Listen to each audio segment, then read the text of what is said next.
L'actualité sportive avec vous, Florent Rodeau, bonsoir. Bonsoir Elisabeth. Le journal des sports et on débute avec les 16e de finale retour de la Ligue Europa. Donc. Oui, une compétition que ne veulent pas lâcher Saint-Etienne et Marseille. Les deux clubs français encore engagés. Le premier à entrer en lice, ce sera l'Olympique de Marseille. Ce sera dans une dizaine de minutes sur la pelouse de San Mamés, la cathédrale de San Mamés. Les hommes de Michel, vous le savez, auront besoin d'un exploit après leur défaite 1-0 à l'aller. Pour cela, le Belge Batshuayi retrouve sa place en pointe. Il sera épaulé d'Alessandrini Cabella et Fletcher.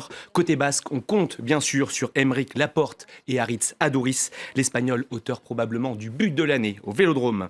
Ce sera ensuite au tour de l'AS Saint-Etienne face au FC Bâle. À la différence des Marseillais, les hommes de Christophe Galtier se sont imposés à l'aller. Une courte victoire 3-2 qui est loin de leur assurer un ticket pour les huitièmes de finale. Le trident offensif des Verts sera composé ce soir de Nolan Roux, Kevin Monet-Paquet et Oussama Tanan, la révélation marocaine de ce début de mercato. À noter également les matchs entre habitués de la Ligue des Champions. Vous allez découvrir les tableaux. Dortmund se déplace sur la pelouse de Porto. Villarreal va tenter de confirmer son exploit face à Naples. Tottenham accueille la Fiorentina. Enfin, Manchester United est en grande difficulté.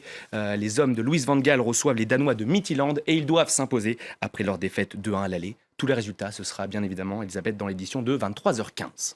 Coupe d'Europe toujours, mais cette fois-ci, on s'intéresse au huitième de finale retour de la Ligue des Champions et Manchester City est bien parti pour se qualifier. Oui, ce serait tout simplement historique, la première qualification de son histoire en quart de finale de la Ligue des Champions. En déplacement hier sur la pelouse du Dynamo Kiev, les hommes de Manuel Pellegrini s'imposent 3-1. Les réalisations mancuniennes sont signées Agüero, Silva et Yaya Touré l'Ivoirien. Les Ukrainiens ont certes réduit l'écart, mais il sera désormais bien difficile de priver Manchester City de cette qualification. Donc historique. Dans l'autre match de la soirée, l'Atlético Madrid a fait match nul sur la pelouse du PSV Eindhoven. 0-0 entre les deux équipes. Le Français Antoine Griezmann est une nouvelle fois resté muet devant le but. Un match plutôt décevant dans son ensemble. Les rédactions, le service des sports en ébullition demain, on l'imagine, avec l'élection tant attendue du nouveau président de la FIFA. On en parle depuis des mois, effectivement. Les candidats se sont pliés aujourd'hui à l'exercice des discours préélectoraux. Ça a donné quoi, du coup ? Je ne suis pas le candidat de l'Europe, je suis le candidat du football. Voilà les mots de Gianni Infantino, le candidat suisse qui a, vous le savez, remplacé Michel Platini au pied levé après sa suspension de 8 ans, qui a été réduit hier à 6 ans.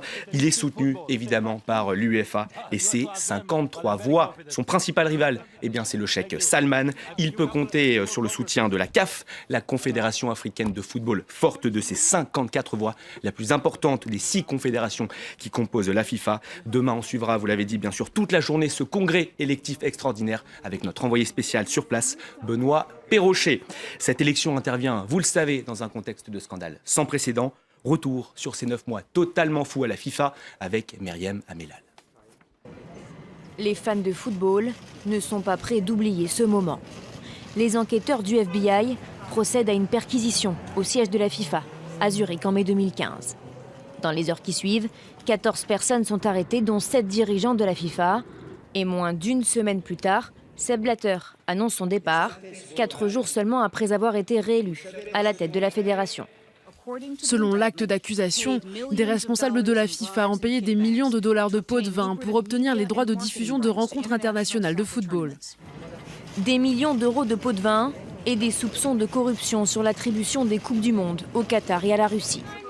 Fin septembre, la justice suisse annonce l'ouverture d'une procédure pénale visant Sepp Blatter.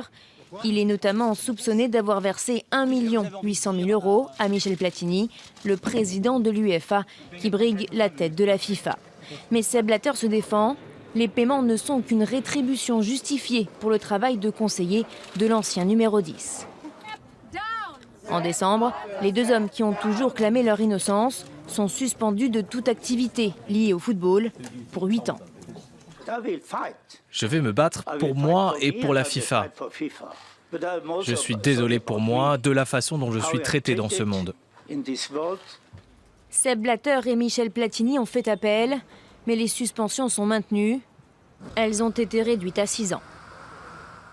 Un mot de cette retraite sportive à présent, celle de Robert Pires, dernier champion du monde 98, encore en activité. Et ouais, Robert Pires, c'est un palmarès exceptionnel. Une Coupe du Monde en 98, bien sûr, suivi d'un Euro en 2000 avec les Bleus en club. C'est à Arsenal qu'il émerge. Son plus beau fait d'armes cette saison 2004-2005, la saison des Invincibles. 38 matchs, et aucune défaite au compteur. À 42 ans, c'est un grand nom du sport français qui tire sa révérence, Elisabeth. Merci beaucoup Florent Audeau. On vous retrouve aussi un peu plus tard dans la soirée. C'est la fin de cette édition. On va se retrouver dans quelques instants, juste après la pub. À tout de suite.